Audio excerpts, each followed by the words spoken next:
Hello everyone, कैसे हैं आप सब लोग। तो here is the lecture number 26 जिसमें हम पढ़ेंगे फाइनेंशियल स्टेटमेंट कंप्लीट। इसे हम फाइनेंशियल स्टेटमेंट को इस वीडियो में कंप्लीट कर देंगे। सबसे पहले हमने इसे डिवीजन की थी। क्या किस में डिवीजन की थी? First step that is trading account. Trading account के बाद सेकंड स्टेप में हमने क्या किया? Profit and loss account. Profit and loss account के बाद हमने पढ़ा लास्ट वीडियो में बैलेंस शीट। तो आज इस वीडियो में हम इन सभी का सम अप कर देंगे अलॉन्ग विद, आपने जो एनसीईआरटी कंसल्ट कर रहे हैं उन्हें पता होगा, आपको उधर दो चैप्टर्स दिख रहे होंगे, फाइनेंशियल स्टेटमेंट्स विदाउट एडजस्टमेंट्स और सेकंड है फाइनेंशियल स्टेटमेंट्स विद एडजस्टमेंट्स। ठीक है, तो इसमें हम आपको एडजस्टमेंट्स के बारे में बता देंगे। चाहे आपकी बुक में बड़ा लेंथी सा चैप्टर है, लेकिन मैं आपको एमसीक्यू के अकॉर्डिंग पढ़ाऊंगा, उसको ज्यादा पढ़ने की इतनी जरूरत नहीं है। आपको मैं बताऊंगा कैसे करना है एडजस्टमेंट्स को। तो चलो स्टार्ट करने से पहले मैं बता दूं, ये हमारे different social media handles, Facebook पे आईजी कॉमर्स क्लासेस का पेज है जहां पे आप हमें ज्वाइन कर सकते हो और आपकी कोई भी क्वेरी आप हमें उधर बेझिझक पूछ सकते हो। सेकेंडली, हमारा टेलीग्राम पे भी चैनल है जहां पे आप हमें ज्वाइन कर सकते हो फॉर वीकली क्विज। उधर हम हर संडे को उधर एक क्विज और कंपटीशन ऑर्गेनाइज करते हैं जिससे आपको अपनी प्रिपरेशन पता चल जाती है। तो चलो आज का टॉपिक स्टार्ट करते हैं। स्टार्ट करने से पहले लास्ट वीडियो के हम जो हमारी लास्ट वीडियो में होमवर्क दिया था वो डिस्कस कर लेते हैं, उसके answers. What is the main purpose of balance sheet? Balance sheet का मेन पर्पस क्या है? तो उसका मेन पर्पस है to report the assets and liabilities of the business या to report the financial position of a business. Business की position भी बताता है या हम कह सकते हैं एसेट्स एंड लायबिलिटीज के बारे में वो बताता है। आगे है which of the following is not shown in the balance sheet. नीचे दिए गए ऑप्शन में से कौन सा बैलेंस शीट में शोन नहीं होता? तो आप सभी को जैसे ऊपर बता चुका हूं, balance sheet is a mixture of assets and liability. तो जो एसेट्स हैं वो शोन होंगे, जो लायबिलिटीज है वो शोन होंगी। जो एसेट्स और लायबिलिटीज नहीं है वो इधर शोन नहीं होंगी। तो एफडी इज योर एसेट, तो ये एसेट वाली साइड आ जाएगी। क्लोजिंग के स्टॉक इज योर एसेट, तो ये भी एसेट वाली साइड आ जाएगी। Bank overdraft is your liability, तो ये लायबिलिटी वाली साइड आ जाएगी। बट मॉर्टगेज ऑन लैंड, मतलब आपने लैंड पे मॉर्टगेज गिरवी रखा है, तो ये ना ही आपकी एसेट है ना ही आपकी लायबिलिटी है, तो ये बैलेंस शीट में शोन नहीं होगी। तो इसका राइट आंसर क्या रहेगा? C1। नेक्स्ट है drawings appearing in the trial balance. Drawings appearing in the trial balance, जो ट्रायल बैलेंस में अगर ड्रॉइंग्स अपेयर हो रही है तो उसका इफेक्ट क्या होता है? तो उसका इफेक्ट होता है that should be subtracted from capital. उसे आपने कैपिटल में से क्या करना है? सब्ट्रैक्ट करना है। अब आगे बढ़ते हैं। आगे हम करेंगे, आज एक क्वेश्चन करेंगे, जैसे कि आपको मैं स्टार्टिंग से बोलते आया हूं, हम एक आपके लिए प्रैक्टिकल क्वेश्चन लेके आएंगे जिससे आपके सारे डाउट क्लियर हो जाएंगे। कोई भी, वैसे तो ये क्वेश्चन पूरा नहीं पूछा जाएगा आपसे, क्या पता सम अमाउंट तक आपसे 3-4 आइटम्स दिए तो वो आपको पुट करने के लिए बोल दे और उससे ग्रॉस प्रॉफिट निकालने को बोल दे, तो आपको ये पता होना चाहिए। तो चलो, ये एक क्वेश्चन है, आपको ये दिख रहा है ट्रायल बैलेंस स्क्रीन पे, ये हमारा ट्रायल बैलेंस। ठीक है, चलो लिस्ट है, वैसे ट्रायल बैलेंस भी नहीं है। तो इधर से हमने बनाने हैं फाइनेंशियल स्टेटमेंट, मतलब कि सबसे पहले trading account, secondly profit and loss account, then balance sheet, ये 3 हमने फाइनेंशियल स्टेटमेंट्स के जो पार्ट हैं ये हमने बनाने हैं। तो ये लिस्ट है। तो सबसे पहले आपको पता होना चाहिए ये आइटम्स कहां पे आनी चाहिए। फर्स्ट आइटम है आपकी कैपिटल। कैपिटल कहां आती है? कैपिटल हमारी आती है बैलेंस शीट, तो मैं इसकी जगह लिख देता हूं बैलेंस शीट। ये चीज आपको पता होनी चाहिए, आपसे पूछा जा सकता है कैपिटल बैलेंस शीट में किस तरफ आएगी? आएगी वो लायबिलिटी वाली साइड। मैंने बैलेंस शीट एल लिख दिया। सेकेंड है मशीनरी, ये भी आपकी आएगी बैलेंस शीट में, लेकिन कौन सी वाली साइड? एसेट वाली साइड। नेक्स्ट है सेल्स। सेल्स आपका आता है ट्रेडिंग अकाउंट। ट्रेडिंग अकाउंट में कौन सा? Credit side. परचेज ट्रेडिंग में डेबिट साइड।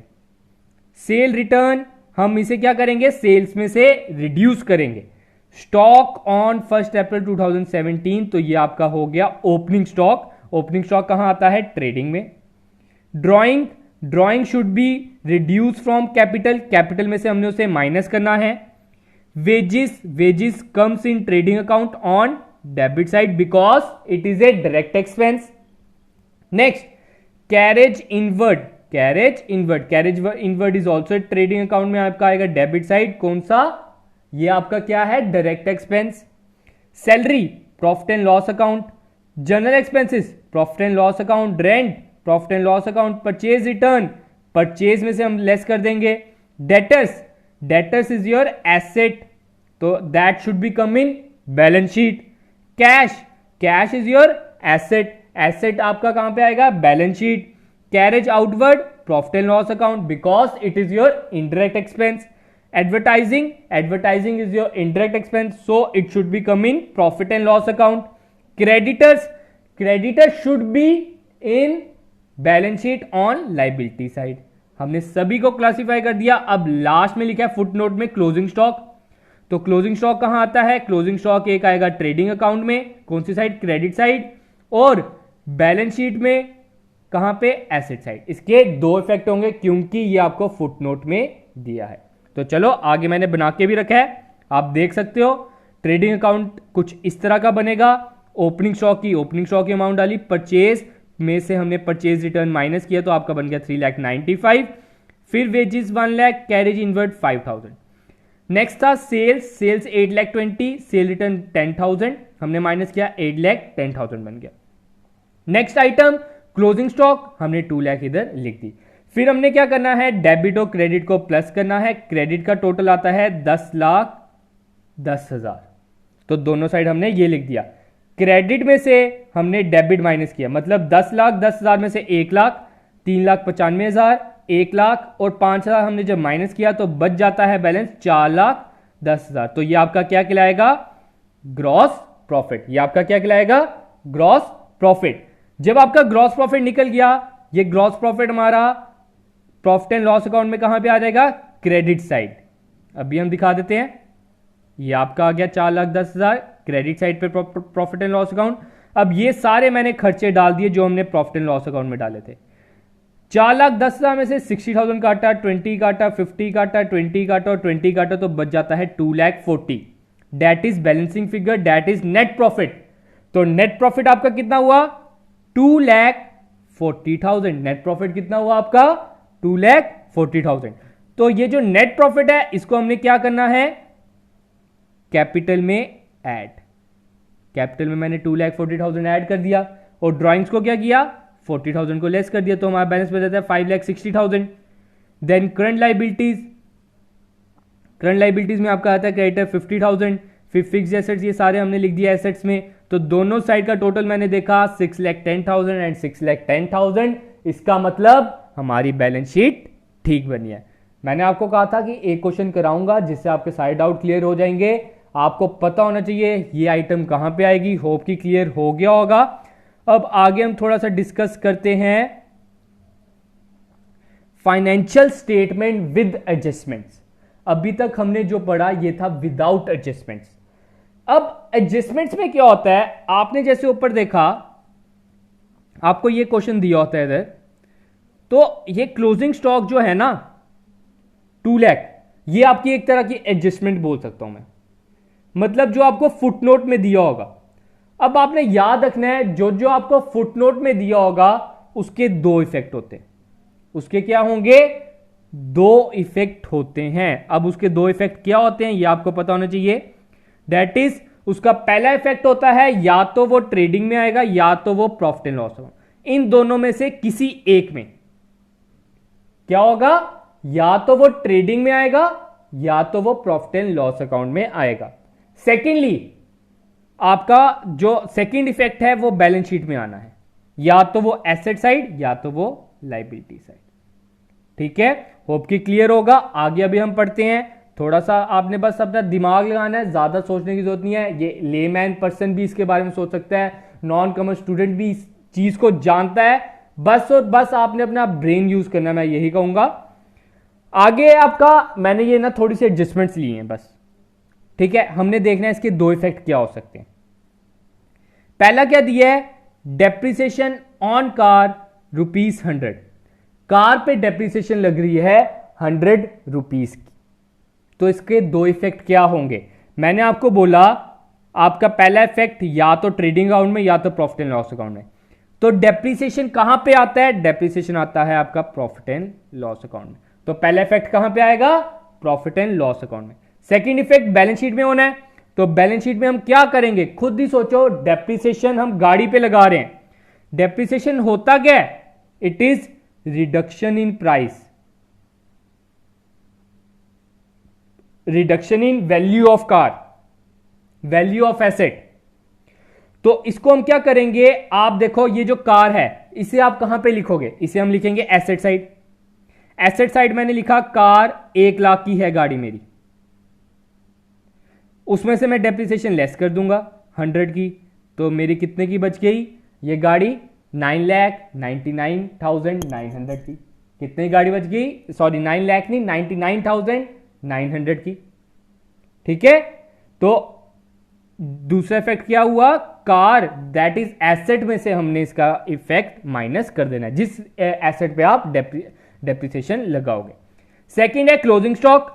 क्लोजिंग स्टॉक का अभी मैं ऊपर बता चुका हूं, एक आपका आता है ट्रेडिंग साइड पे और एक आपका कहां पे आएगा? बैलेंस शीट में एसेट साइड। दो इफेक्ट इसके ये होते हैं। सेकंड है आउटस्टैंडिंग सैलरी, प्रीपेड एक्सपेंस है, फिर नेक्स्ट उसके बाद रिसीव्ड रेंट इन एडवांस। तो इसके लिए ना एक गोल्डन रूल है। उसके लिए गोल्डन रूल क्या है? ये चीज याद रखिए, add outstanding and accrued, less prepaid या एडवांस। एड आउटस्टैंडिंग या एक्रूड, लेस प्रीपेड या एडवांस। मतलब अगर कभी भी आउटस्टैंडिंग होगा उसे आपने क्या करना है? ऐड। और कभी भी प्रीपेड होगा तो उसे आपने क्या करना है? Less. Let's take an example. जैसे दिया आउटस्टैंडिंग सैलरी। क्या है आउटस्टैंडिंग? सैलरी। ठीक है, तो हम क्या करेंगे? इसे सैलरी में ऐड कर देंगे। जैसे यह है 100 की सैलरी आपकी आउटस्टैंडिंग है, मैंने ऊपर बनाया था शायद से ये रहा सैलरी। तो मैं इसे क्या करूंगा? 60,000 इधर लिखूंगा, आप देख रहे हो इधर। फिर इसमें क्या करूंगा? ऐड 100 कर दूंगा, आउटस्टैंडिंग है क्योंकि। फिर बाहर कितनी लिखूंगा? 60,100। 60,100। पहला इफेक्ट ये आ गया। सेकेंड इफेक्ट क्या होगा? आउटस्टैंडिंग सैलरी, मतलब आउटस्टैंडिंग एक्सपेंसेस एसेट की लाइबिलिटी। आउटस्टैंडिंग एक्सपेंस आपका क्या है? एसेट है कि लाइबिलिटी है? वो आपका है लाइबिलिटी। तो मैं एक डाल दूंगा इफेक्ट आपका लाइबिलिटी साइड, आउटस्टैंडिंग सैलरी 100 की। ठीक है, दो इफेक्ट क्या हो गए? एक लाइबिलिटी साइड और एक ऐड हम करेंगे सैलरी में। नेक्स्ट है प्रीपेड एक्सपेंस। कोई भी एक्सपेंस है उसको हमने प्रीपे कर दिया, तो एक्सपेंस में से हमने उसे 100 माइनस कर देना। फॉर एग्जांपल हम ले लेते हैं इसे सैलरी में ले लेते हैं। समझ लो मैंने सैलरी 100 रुपीज की प्रीपेड कर दी। जो ये आपका सितंबर का महीना चल रहा है उसकी मैंने पहले ही पेमेंट कर दी अपने एम्प्लॉय को। तो मैं क्या करूंगा? अब सैलरी में से माइनस कर दूंगा, मतलब 60,000 माइनस प्रीपेड दैट इज 100। तो ये बन जाता है आपका 59,900। और दूसरा इफेक्ट क्या होगा? दूसरा इफेक्ट मेरा होगा बैलेंस शीट में एसेट वाली साइड। प्रीपेड एक्सपेंस आपका क्या होता है? एसेट। वेरी फर्स्ट लेक्चर से मैंने आपको बता चुका हूं प्रीपेड और आउटस्टैंडिंग के बारे में। जिन्होंने नहीं देखे मैं आपको यही कहूंगा, अगर आप वीडियो अच्छी तरह प्रिपरेशन करना चाहते हो तो वीडियोस को सीक्वेंस वाइज जरूर देखें। नेक्स्ट है रिसीव्ड रेंट इन एडवांस। आपने रेंट रिसीव की है इस बारी एडवांस में, तो ये इनकम वाली साइड आपका क्या होगा? रेंट रिसीव में आपका 100 ऐड हो जाएगा, सॉरी लेस हो जाएगा क्योंकि एडवांस है। और दूसरा इफेक्ट क्या होगा? ये आपने रेंट रिसीव कर लिया है, इनकम आपकी आ गई है, पहले ही आ गई है टाइम से पहले, तो आपको इसकी टेंशन होगी। तो दूसरा इफेक्ट क्या होगा? इसे आप लाइबिलिटी वाली साइड डालोगे। होप कि क्लियर होगा। अब आगे है ये most important most difficult concept, how to show provision on bad debts या bad debts in profit and loss account. Provision on bad debts आप सभी ने पढ़ा होगा, आपने बुक्स में क्वेश्चंस देखे होंगे। बड़े से स्टूडेंट्स को मेरी क्वेरी आई थी, मेरे से पूछे सर इसका इफेक्ट क्या होना है, तो आज मैं बताने वाला हूं, ध्यान से सीखना। देखो इसके लिए मैंने आपके लिए प्रॉपर कंपाइल किया इसका फॉर्मूला, आप ये फॉर्मूला रट लो। क्या है? बैड डेब्ट्स में आपने क्या करना है, अगर और भी बैड डेब्ट्स हो रहे हैं, अगर आपको वो एडजस्टमेंट में दिया है, उसे आपने ऐड कर देना है। और add new provision, new provision को आपने ऐड करना है और लेस ओल्ड प्रोविजन को आपने लेस करना है। क्या है, ओल्ड प्रोविजन को आपने लेस, न्यू वाले को ऐड, बस ये फैक्ट है और कुछ नहीं है। जैसे कि मैं नीचे एग्जांपल लिया है, क्या एग्जांपल लिया मैंने, आप देख सकते हो, बैड डेब्ट से 3000 के, 1000 के एक्स्ट्रा और बैड डेब्ट्स हो गए इस साल, तो कितने के हो गए, 4000। न्यू प्रोविजन मैंने क्या किया, ऐड कर दिया न्यू प्रोविजन 11500 और लेस ओल्ड प्रोविजन कर दिया 5000। ठीक है, तो ओल्ड प्रोविजन को क्या किया, लेस, और न्यू प्रोविजन को क्या किया, ऐड, और इधर आपने अमाउंट लिख देनी होती है। इसका इफेक्ट क्या है, यही है। अब आपको ये चीज याद रखनी है, आगे मैं आपको इसका एमसीक्यू क्वेश्चन कराऊंगा और क्लियर अप होगा। आप बस ये चीज याद रखिए, बैड डेब्ट्स में फर्दर बैड डेब्ट्स को ऐड कीजिए, न्यू प्रोविजन को ऐड कीजिए और ओल्ड प्रोविजन को लेस कीजिए, तो आपका आंसर आ जाएगा। आपके पास कोई भी क्वेश्चन है उसको इस तरह से ट्राई करें। नेक्स्ट वीडियो में हम इसका ही एक एमसीक्यू उठाएंगे जो हमारा रहता है टेस्ट योरसेल्फ सीरीज में। तो आगे आपके लिए होमवर्क है, आज के लिए इतना ही था। होमवर्क आप क्वेश्चन पढ़ सकते हो। The pre payment of insurance premium will appear in, मतलब प्री पेमेंट हो गया, आपने पेमेंट पहले कर दी है इंश्योरेंस प्रीमियम की, वो कौन सी साइड पे आएगा। Accrued interest on investment will be shown, जो एक्रूड इंटरेस्ट है इन्वेस्टमेंट पे वो कौन सी साइड पे आएगा, आपने उसका आंसर देना है। Which of this is not a operating income, हमने लास्ट वीडियो में ऑपरेटिंग इनकम एक्सपेंस के बारे में पढ़ा था। ऑपरेटिंग इनकम नीचे दिए गए ऑप्शन में से कौन सा नहीं है आपने बताना है, इजीएस्ट वन है। ठीक है, तीनों के आंसर आपने कमेंट सेक्शन में लिखने हैं। तो आज के लिए इतना ही। Thank you, have a good day and enjoy your day guys.